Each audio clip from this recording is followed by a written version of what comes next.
National Nutrition Month. Here at Wellness in the Schools, we're celebrating, of course, by working every day for our vision to ensure access to nourishing food and active play in public schools. But we're also hosting an exciting conversation with three nutrition experts who join Wellness in the Schools, and we're lucky to work with them every day, and they provide their training and insight to many students, patients, and community members every day.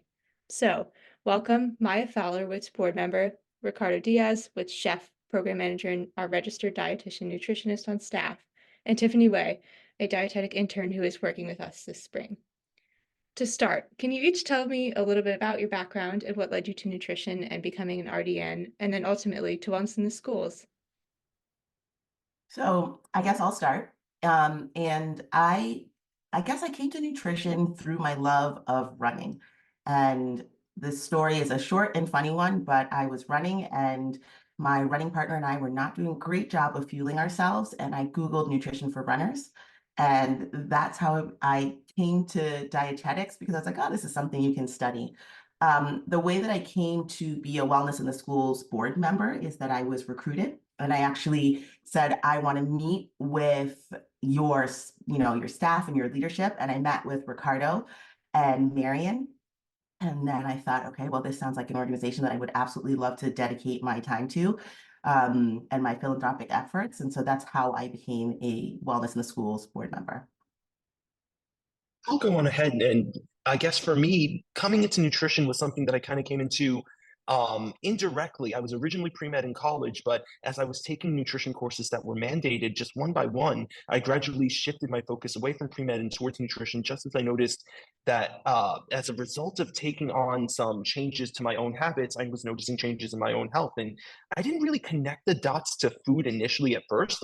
Growing up in the Bronx, there were not a lot of great food options, and living with two family members who were at the height of their careers, we never really did a lot of cooking at home. But being away from home, having the ability to control my own diet, getting away from the meal plan in college, I just noticed those changes. And as I completed my DI at Hunter's College down here in New York City, my experiences with food services as a rotation for my dietetic internship definitely led me towards food just a little bit closer.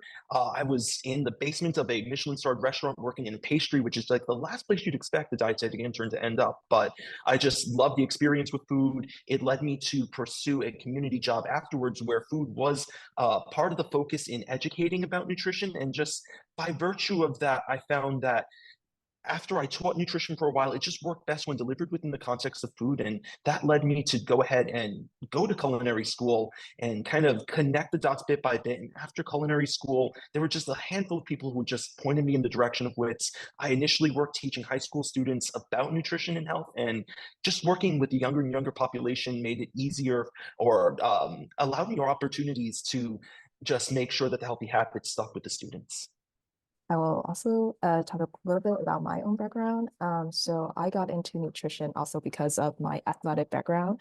I was a figure skater and I still am a figure skater. And at the time when I was training competitively, there wasn't much attention given to like sports medicine and science, including like nutrition, proper refueling, recovery, injury prevention, mental health, and so on. So I got an opportunity to take nutrition classes at a summer school when I was in high school. And since I was very passionate about food, I thought that nutrition is like the perfect major for me in college and could potentially be a great profession for me in the future. So here I am completing my community rotation of my dietetic internship with Wellness in the Schools. And I knew of the organization actually because I took one of the classes at NYU taught by Professor Feller.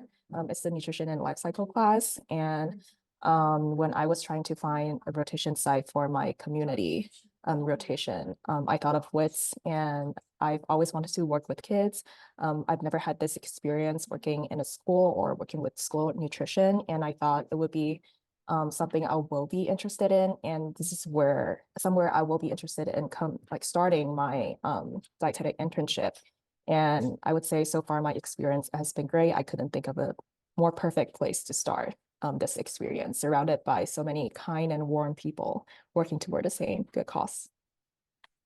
That's really awesome to hear that you've had your own pathways and ended up here. What does it look like for each of you to implement the Wellness in the Schools mission of teaching public school students healthy habits to learn, live, and thrive? Is there a niche that you found in your work you wish more people knew about or understood? Absolutely. Just as someone who has been in the work for almost a decade, many elements of my work I would say are nichey, if that's even a word.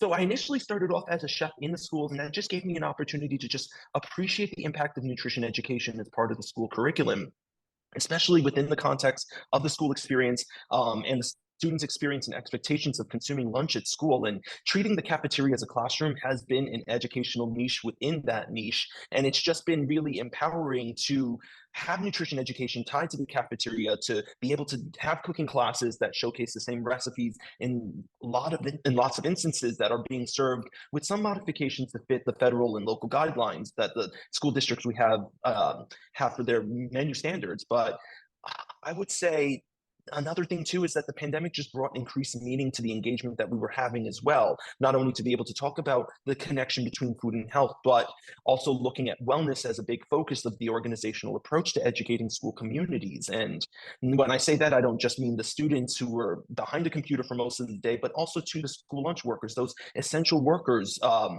Just we have an opportunity to educate them through professional development, but wellness was something that we also fell into a niche of with them. And I'd be remiss if I didn't talk about recipe development as another niche, just because it was an initial need of WITS's when I came on board. I found that we provided school food authorities with recipes, but we found that a lot of the submissions that we had were being changed because they ultimately weren't tailor fit to meet the federal and local nutrition specifications. And that was a big push for me as a chef to eventually argue to become a nutritionist for WITS. And it does take a lot of work to develop and then revise a recipe that meets the guidelines, works with the ingredients and the equipment that's available in the kitchens. And that's not even talking about the process of doing student taste testing and making sure that it appeals to our ultimate customers.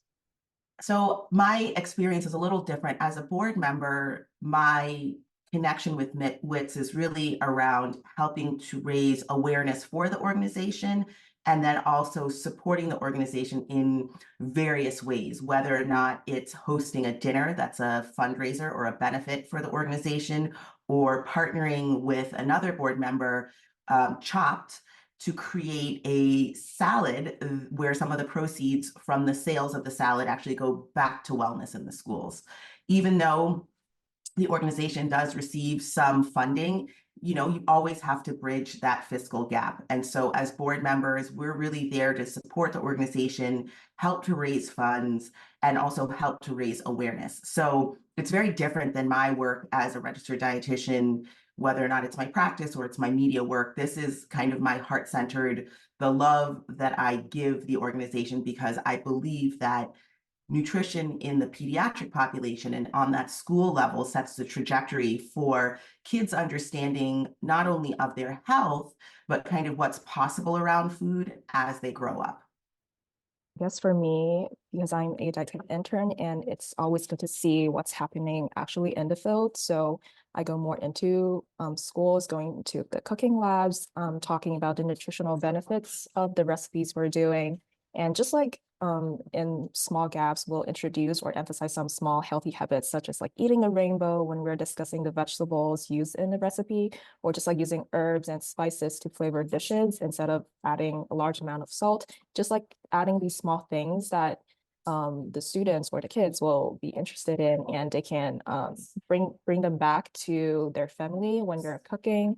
And another, I think, very great experience I had was going into the wellness club. It's like a nutrition and culinary class with the parents or the guardians at one of the schools, and teaching parents how to make healthy food choices, and just quoting one of our chef's word, just bringing into a full circle while we teach students about nutrition and healthy food practices at schools. We also need parents or guardians or family support at home or outside of school to keep up providing children with the best nutrition and lifestyle choices. And as Maya mentioned, it's very important to start this habit and just like know the importance of food and nutrition and their impact on our well-being overall in the next so many years.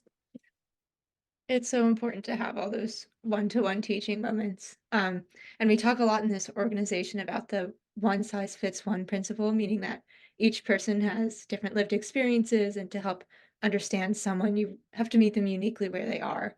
And this made me think about how we're living in an increasingly online world, and important conversations about nutrition and wellness often get lost in food trends or catchy headlines.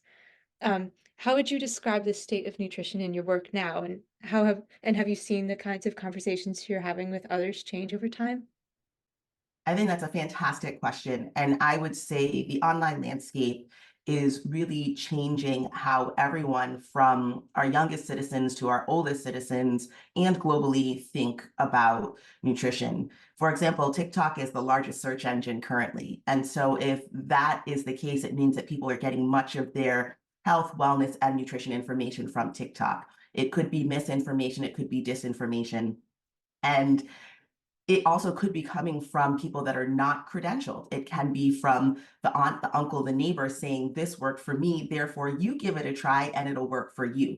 When in fact, we know that, as you say, right, there is no one size that fits all. We have to think about bio-individuality, and we also have to think about lived experience, social determinants of health.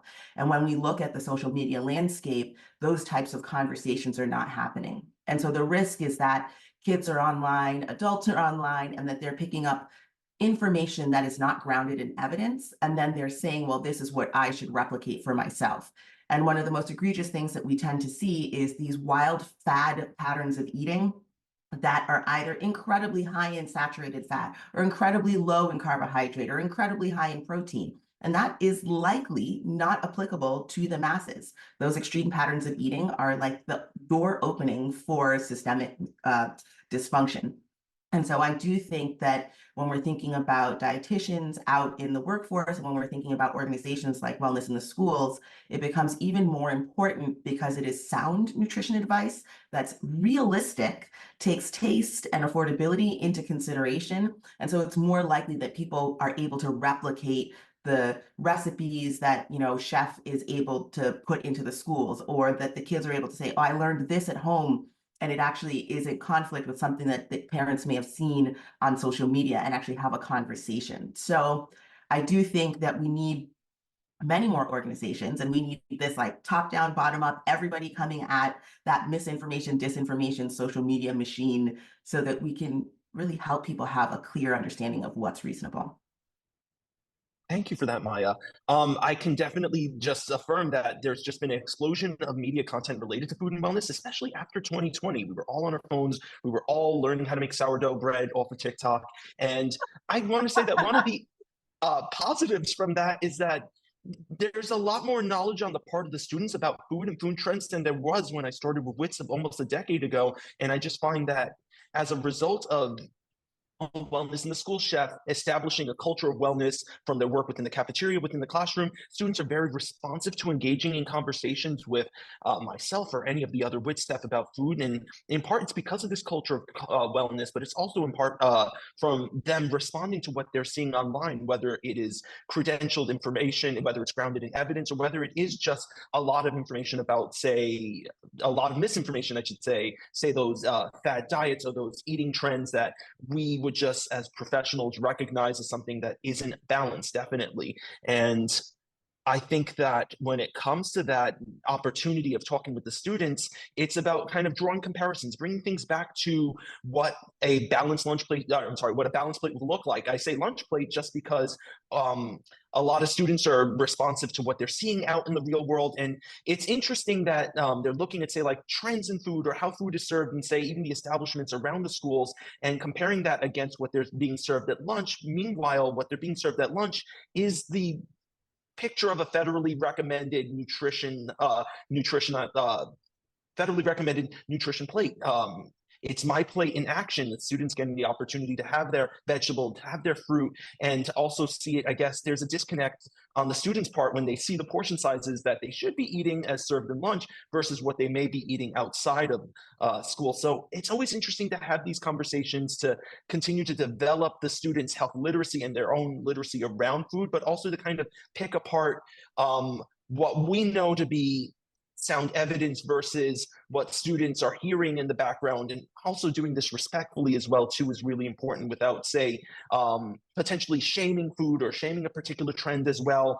This goes double with adults as well, where it's something where it's a lot easier for them to kind of believe in that misinformation because the source of where that's coming from matters, and the adults aren't as uh, aren't as ingrained in that culture of wellness. They're not living those 7 or 8 hours a day in the school unless they're staff. And even then as staff, sometimes they're not living it as intensely as the students, where they're really looking forward to us. And we're kind of a break from, say, like math or reading, even though we do have tie-ins definitely within the curriculum to the other things they're learning in school. I guess one thing on that final point on the state of nutrition in our work now, I would say that partially as a result of the pandemic, there's been a reckoning with the impact of our lifestyle choices upon our health. And this really came about, let's say, in 2020, 2021, but even 4 years out, I find that we're having these sustained conversations. And that's where I think there's an opportunity to combat the misinformation, to just listen to what's being said, to try to meet individuals, whether they're our youngest youth or say the lady in the office or the lady behind the security desk or the adults who are coming in for that wellness club, and to try to show them this is what we're educating on the students. This is my material as it relates to the topic that you have on hand. And ultimately, this is the information that we've learned. See how this can be integrated into your life, but just be mindful that not everything you hear is going to be 100% true. So be skeptical, even if it's with something that I'm bringing forward to you. It's just maintaining this dialogue. And I think that that's really the best way to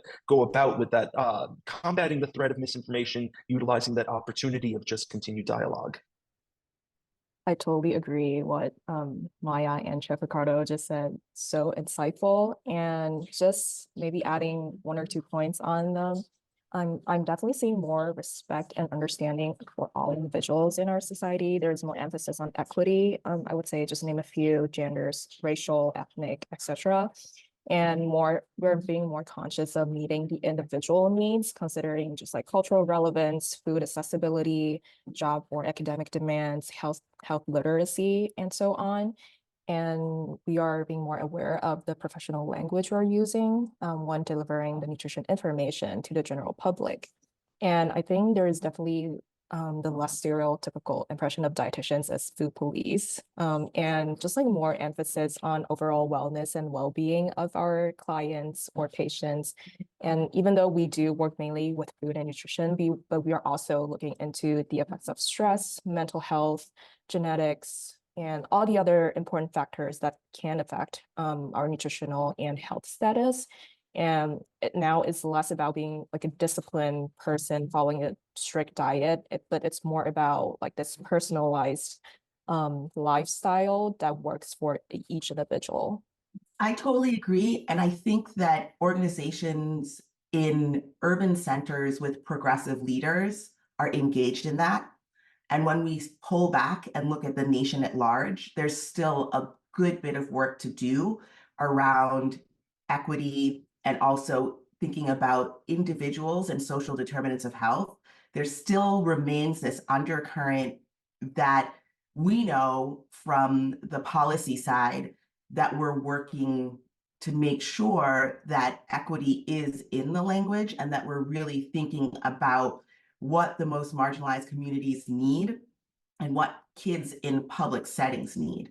So I think we're going in that direction. And I think for those of us who live on the coasts and in like really progressive areas, it's a really exciting moment. And then there are parts of the country where we're seeing active disinvestment, and we need organizations like Wellness in the Schools in those areas.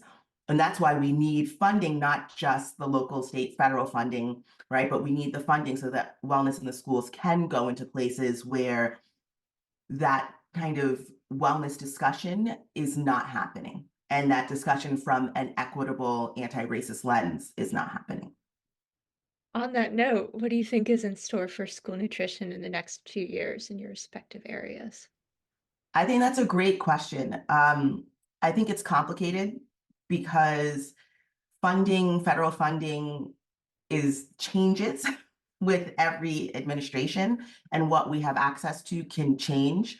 I'm going to go for what I'm hopeful with. And I'm going to say that I wish that the work that's happening in New York City and the work that Wellness in the Schools is doing, and there are some other areas in the country where we see little pockets of work like this, I hope that it becomes something that is able to be replicated across the nation, and that we see nutrition and health being areas that are reinvested in, especially in public settings, so that we can actually see the correlation between this shift in nutrition and movement and understanding and de-stress activities and meditation and yoga from a young age trickle back out to the statistics around non-communicable diseases for adults at large. Because we know that, the majority of people living in this country have one of these non-communicable diseases: diabetes, hypertension, cardiovascular disease.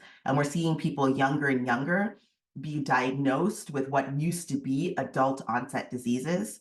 And I think that we shouldn't underestimate the power of community partnerships with organizations and also local and federal partnerships, because that's what really shifts the trajectory of the health outcomes for the country. So I'm going to go with hope and say that in the next 10, 15 years, in my heart of hearts, I hope that there's increased funding and there's increased emphasis on the importance of organizations like Wellness in the Schools in public settings. Thank you for that, Maya. Those are really important points. And I just on your point about wellness in the schools and the work that we're doing, I think that a lot of people around the country are looking towards some of the work that we're doing right now, specifically the work that's going on in New York City with the Chefs in the Schools initiative. And I'm just thinking about this from the lens of someone in the school nutrition industry. From that standpoint, I think something that I would expect to see in store for school nutrition in the next few years is more of a focus on culturally relevant recipes. I think that's something that as more people enter our country, as we have more diverse school populations in New York City and beyond, we basically want to make sure that students are eating the food that's presented to them at lunch, because without mincing words, that is essentially how we maintain and sustain the funding that's presently available, and the maintain and sustain the workers in the kitchens as well too. So giving kids access to recipes that best resemble what they have available at their homes from their loved ones, I think is a big thing that we will see going forward. I think also too, we would expect to see more plant-forward recipes, and the presentation of that is really going to be important. I know a couple of years ago, New York City was a little taken aback by the immediate and almost abrupt transition to a plant-forward Friday menu, or vegan Fridays that became plant-forward Fridays. As an educator, that was an interesting opportunity to educate on what the word vegan even meant, from students as young as 5 to some of the school lunch staff that I was working with. But it's something that has become a little more normalized in the past couple of years. It's something that has to be executed in a way that's going to be appealing to students. We definitely don't want the students to experience menu fatigue from this. And so we recognize that, say, something like a bean is a valuable source of plant protein and fiber and nutrients as well too, but it's also something that we want to scale up and make something familiar to, say, their cultures, and let it be in terms of the taste or, say, the presentation. And I'm just thinking about that today because I'm conducting a recipe test today, and one of the recipes that we are testing is a sweet potato and pinto bean quesadilla that we hope will get on the school lunch menu in New York City coming soon. But I just offer that as an example of something new. I would also say, just kind of looking outside of New York City and just the trends that I'm seeing nationally, an increased use of local and seasonal produce in school lunch meals is another thing that I expect to see more of. This is something that I am seeing in a few other markets where school food authorities are coming to just myself as a nutritionist and principal recipe developer for the organization to say, how can I utilize, say, these mushrooms? We're being given access to oyster and shiitake mushrooms. Can you give us a recipe that meets our guidelines, that also presents this in a delicious manner as well too? So seeing that increased use is definitely important. And I would also say, just on the flip side to being able to present this food, we also have a deeper focus on accounting for and improving the kitchen infrastructure that's available within schools as well, to make sure that a recipe that we're giving to schools is something that they can actually prepare as well too, and just highlighting what do we need to get the job done, and just from that point, it just gives us the opportunity to best match recipes and school food service structure that reflects the popular food trends around, just as another way of getting students interested in the food. Just one thing that comes to mind would be developing a grab and go meal that resembles what a student might encounter, say, from a quick service or a quick food service venue, but also to something like, say, giving them a themed salad bar, for example, as something that they could utilize to just add food in a fun way to their meals, say like a toppings bar for burrito or even that quesadilla that I was mentioning earlier. So there's a lot of excitement, to say the least. I think that um, certainly to Maya's point, having that increased access to funding would make these changes a little bit easier to implement. But just kind of looking at the present, there's a lot of work to be done, and moving forward into the future, it's very exciting, but also just something that really will impact the funding that comes our way as time goes on. Based on my experience with WITS in the past month, I think definitely hoping to see more whole foods and scratch cooking recipes in schools, and just like more plant-based food items, respecting students with various dietary choices, more culturally relevant recipes, which is also a good way for students to learn about respecting the diverse culture of their peers. And yeah, I think that's what I'll be hoping for. Thank you for that, Tiffany. I would also just add on to that to just say, I think that having an increased conversation with the students is something that I would also expect as part of school nutrition. I know some of our efforts just within your internship have been aligned towards even just getting the students to understand about what the school cafeteria is, why foods are laid out the way they are on the school lunch line. And I think just kind of going back to that one size fits all question, I think just having that increased dialogue is going to be important, and just something to look forward to as school nutrition itself changes throughout the next couple of years and beyond. Thank you, Maya, Ricardo, and Tiffany, for talking with us in honor of National Nutrition Month. Listeners and readers can learn more online at wellnessintheschools.org, and we're excited to have everyone along on the Wellness in the Schools journey.